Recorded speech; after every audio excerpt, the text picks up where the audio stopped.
In the 1920s, the Ku Klux Klan became a powerful force in American politics. Colorado was no exception. By the mid-1920s, the state legislature, governor, and mayor of Denver were Klans members. They were also a social club of sorts for white Protestants throughout the Front Range. The Klan presented and promoted a return to Christian family values. That was their whole idea. They were also opposed to Catholics, to immigrants, and to black people.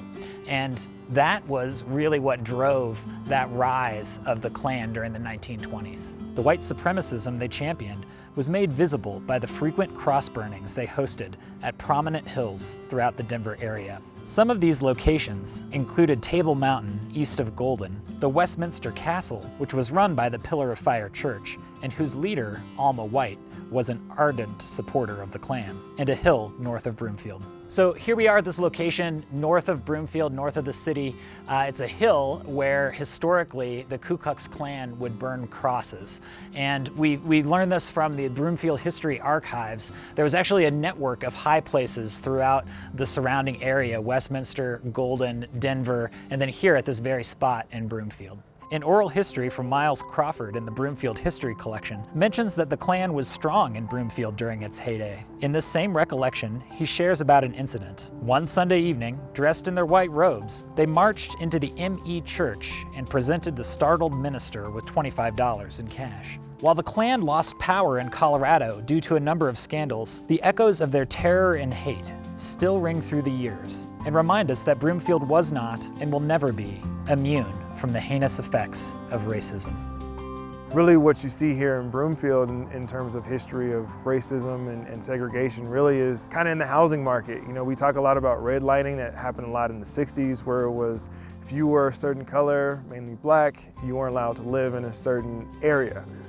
For one reason or another, the housing market was just too expensive, or a certain family lived there so a black family couldn't, or they just didn't want black people there. You really see the lack of diversity. You see the lack of people of color in this part of town. You see it a lot down in Denver, Aurora, even some parts of Colorado Springs, but Broomfield is just really lacking. And I think what we kind of miss is that it's not in your face, right? It's nobody's saying, hey, you're this color, you can't live here. But you do get people who get together and decide on a price of a certain house or housing community, knowing that the income guidelines for other cultures, other races are a lot lower. These few are making a determination to keep out a different population or a different group of people. Broomfield Heights in the 1950s was a planned suburb. It was a planned community. And it really was very explicit that this was a planned community that was really only available to white people to move into. And that was built in through redlining, some of the practices of lending that happened at the time. It was virtually impossible for a black veteran, for example, to get a veteran's loan to buy a home in a place like Broomfield. And then also we see that the community continued to have conversations about race and about accepting or not accepting colored people, is what they called them at the time, colored people, into their community. And we see that by the 1960s, you have this debate going on around incorporation of the city. Is this city going to incorporate and become a city or stay unincorporated?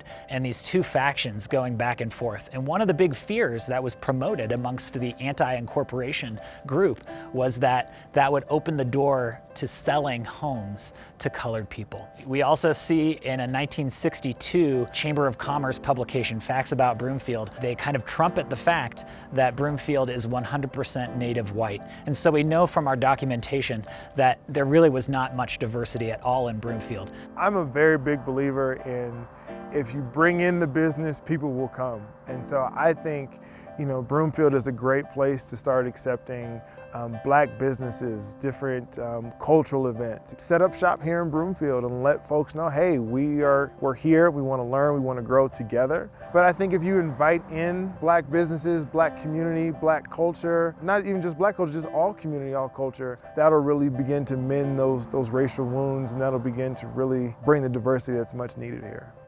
Some of the ways that Broomfield is working and community groups in Broomfield are working toward anti-racism and diversity is one thing the city is doing, which is great, is the new Diversity, Equity, Access, and Inclusion Initiative that is part of the the city's official efforts. There's some great people involved with that team, and they're doing some great work.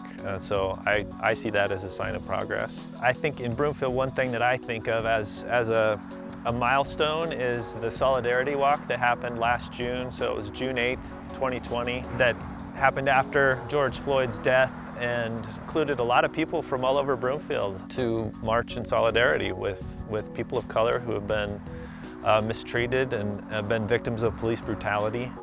While Broomfield is a primarily white community, about 80% of our population during the last census is white. We do have 20% of our population that is non-white. So that's 1 out of 5 coming from 0 out of 5 several generations ago. And I see that as a positive sign that our community is becoming more diverse. I think that makes us stronger, and I think that makes our community more vibrant, and I think it makes our community a better community.